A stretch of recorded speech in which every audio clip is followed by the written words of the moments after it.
Along the Rock, brought to you by the Radar Free Press. I am your host, Kaitlyn Blum. Today with us, we have Ben Knapp from the Sterling Public Library. How are you doing? I'm pretty good. How about you, Kaitlyn? Oh, I'm doing great. So the local author fair is coming up. The Yes. library is hosting. What can we expect at this author fair?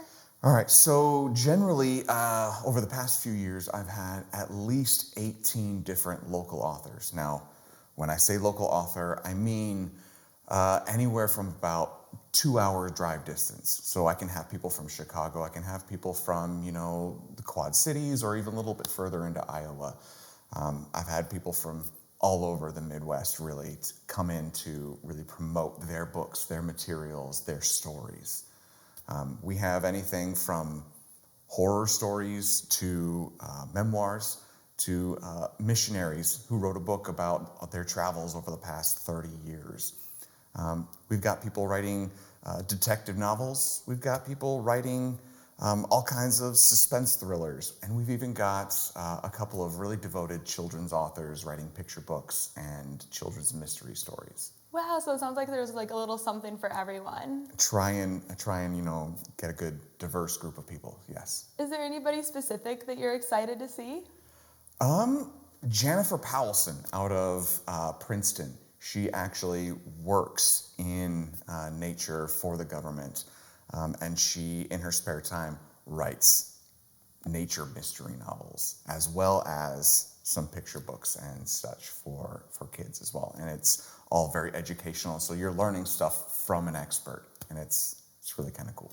Cool. So I'm picturing, what can we all do at this author fair? I'm assuming they'll have, books for sale, autographs? Yes. They will sign anything that you like. Well, maybe not anything. Let's keep it safe, okay? Safe for work here. But they will also, they have different, materials for sale as well. But really, I think the coolest part of having a local author fair is that you get to come in and you get to have a real conversation with the author and find out what inspires them. Why did they choose to write the book? How difficult was it to write it? How long did it take them to write the book? Some people, we hear about, some famous people like Brandon Sanderson who can sit down and write a book in, a month, and, it's good to go. And then you've got other people that it takes them 7 years to write a book. So it's really cool finding out some of the process for it as well. Just asking questions, finding out about people. I love conversing like that, obviously. So that does sound like a really nice time. So can you give me the details specifically on the event and where I can find more information? Sure. Obviously we have everything up on our website. But I'm also going to have flyers, and I'm going to start posting those up around the area here, Sterling Rock Falls. I've even contacted a bunch of libraries in the surrounding area as well, saying, hey, can you put our flyer up and let your patrons know, please? But it'll be Saturday, November 1st from 10 a.m. to 1 p.m. Cool. Alrighty. Can we talk about the rest of the November and what's going on at the Sterling Public Library? We can sure try. Yeah. Do you know what might be going on for the kids? Okay, so the kids have always got some cool stuff going on. We've got Pokemon Club. It's Pokemon Club. And my generation absolutely loves Pokemon because it came to the U.S. when we were kids. Of course. So we love it. And so the fact that we get to share that with our kids and bring them in so that they can, trade Pokemon cards in a safe environment so that, we're making sure that kids aren't trading a $60 card for a 50-cent card. Yeah. We help you with that. Kids can learn how to battle with it, and we've even got a craft and stuff going on too. That's so cool. That's one of the favorite ones. Yeah, one of the monthly ones. And then is there anything else going on for kids? We've got a lot of stuff going on for kids. Unfortunately, I'm the adult librarian, so I don't always remember all the stuff that's going on for kids. Well, I'll tell you, you got Lego Club as well. Yes, Lego Club is always cool, and that happens 2 Saturdays a month. Yeah, I was going to say, I'm a regular reader of your monthly newsletter, which we should probably mention. How do you sign up for the monthly newsletter? So the monthly newsletter, you can actually send an email to Beth Detman. She's our teen librarian, believe it or not. But of course, she doesn't have enough to do, so she always also handles all the tech stuff at the library. And so you can email her, and she'll add you to our list. So what do you have for teen and adult reading and book clubs? All right, so for our book clubs, this is great, actually, because we have 3 different book clubs. We have 2 for adults, and we have 1 for kids. Really, okay, I lied. I said we had 2 for adults. We really have 3 for adults. But one of them is run by our children's librarian, Abigail, but it's kids or adults reading kids' books. So it's called, CAB. Anyway, it's adults reading kids' books. It's ARCs. It's a lot of fun. And really, a lot of adults, they don't necessarily know what is, good for their kids to read. And so sometimes this book club is good for that. We're reading some of these kids' books and finding out what's going on. What should or shouldn't I, feel safe or comfortable for my kid to read. Just even from like an adult perspective too, reading like a young adult novel, they're light, they're cheerful. Yes. I don't always want to read the super heavy stuff. Yes. But they still have like sustenance and content to them. Yes. So I am a huge advocate for the ARCs. I think that's really cool. Mm-hmm. I was just looking at the title, it's coming up, so it looks cool. Yep, it's fantastic. She's got a couple of really devoted adults that come to that group every single month. And they love it, and they talk about all kinds of different materials, and the books even spark some really good conversation within the group as well that they can talk about and feel safe to talk about in this group. Good. I mean, that's the point of a book club. Like, people don't think it's like the social aspect. That's why you're there. You have something in common with all these people that are in the room with you, and that makes it so much easier to build a connection. Yes, 100% agree. Mm-hmm.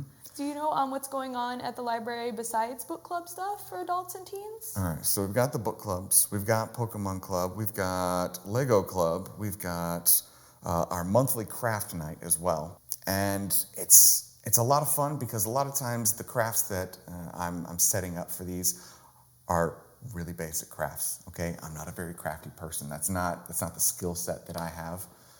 My mom has it, I don't. She didn't give that to me. So basically, I tell people, if I can do it, you can do it. Literally, anybody can do this. But I'll provide the materials for you. You just got to come and bring your own little creativity. Even if you don't think you have any, come anyway. Well, it's so much fun. Yeah, that sounds like a great night. Mm-hmm. Like you said, it's not intimidating. Again, there's that social aspect. Yep. Maybe meet some new people. So I want to ask you a few more questions. Like, what is a service that the public does not know that the Sterling Public Library provides? So we have a few different things that are going on that people may or may not know about. For one, we have 2 notaries on staff. So if you need something notarized, feel free, come on in. That's actually one of the things that I do. We have another staff member who also is a notary as well. But we also have board games that you can check out, as well as audiobooks and movies. And of course, books. I mean, we've got 50,000 plus books in the building, but we've also got a bunch of really cool board games. We've even got a giant Connect 4 that people can check out. Oh, wow. Yeah. I mean, we've got a lot more than what people would generally think of. Yeah, I definitely wouldn't think of it. I had no clue that you did board games. Usually I'm in and out getting my books. Yeah. So I want to ask you, what is one misconception you think people have about libraries? So when you, or maybe it's my generation and older, I'm not sure, but when we think of a librarian, we think of the little old lady who's kind of hunched over. She's got her white cardigan, got the glasses with, the strap on it, and she's peeking over her glasses going, shh, quiet. That's not what we are anymore. That doesn't exist in our library. And in most libraries these days, you're not going to come in and get judged, okay? Feel free to bring your children in, even if they're the ones who are hollering and screaming. We understand, okay? Especially if, you're a single parent and you got 5 kids running around and you need a minute to yourself. We have toys in the building, okay? Bring them in to the children's department. We expect you to be a little loud. We're not expecting you to, keep your children hushed and quiet at all times. We're not expecting you to be quiet and hushed at all times. You hear my voice, it's not exactly quiet, when I speak in a normal voice. So misconception is you come in and you're going to get shushed. It's not going to happen anymore. That's good to hear. That's very refreshing to hear. Like you said, times are changing. I personally love taking my nephew to the library. That's one of my free kids activities. Fantastic. He reads a book, he plays with some Legos, and he hops on a tablet, which honestly, I'm like, those are educational games, it's fine. Yeah, every single one of them, you're right. Exactly. Well, I want to ask you a fun question before we end. What are you reading right now? Oh, which one? Oh, whichever one so sounds let's most see. interesting.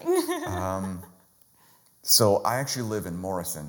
So I go to the Morrison Library from time to time, and went there with my daughter on Saturday and picked up a poetry book by Lin-Manuel Miranda, and I love it.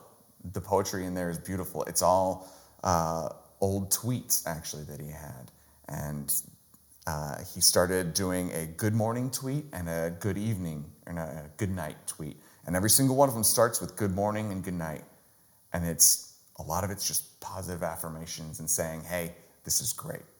And then he says, like in the introduction, he's like, hey, in any one of these, if I say something to the effect of, you're doing a great job, or don't be anxious about today, or something of that nature, I said the word you, but what I really meant was I. I need to hear that as well. So whenever I put this out there for all of you, just know I'm there too, so you're not alone. That's really cool. And I thought that was beautiful, and it was fantastic. Yeah, I never would have thought. All I think of is Hamilton and singing. Exactly, So. exactly. But it turns out this actually came up before Hamilton. He was doing all these tweets before Hamilton blew up. Oh, wow. Well, that's really cool. Well, thank you, Ben, for being here with me today. Thank you very much for having me. Yeah. Appreciate it. I want to say thank you to our listeners and to our production crew as well. Remember that the Radar Free Press is free, so we do rely on those likes, shares, and comments to keep us thriving. And if you want to see more videos like this, check out theradar.online.